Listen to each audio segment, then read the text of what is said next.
ko sasagot. Ano po yung inuuhan nyo? Baka...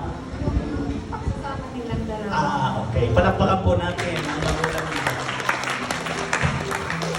O ma, piniyagan mo ba to? Na pakasal na kayo kay Joyce? Opo, gusto. Okay. Palakpakan po natin ang mga magulang nila. Salamat po. Pwede na kayo maupo. Ngayon po ay pakinggan natin.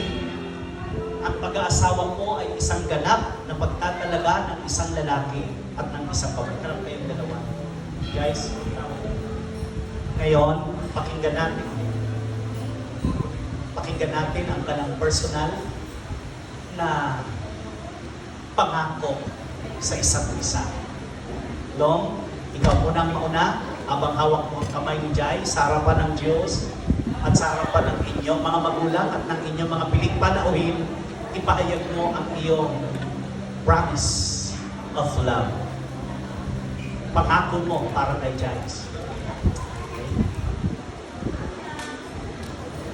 Mukhang sumasayaw kayong dalawa. Kahit walang tungtong.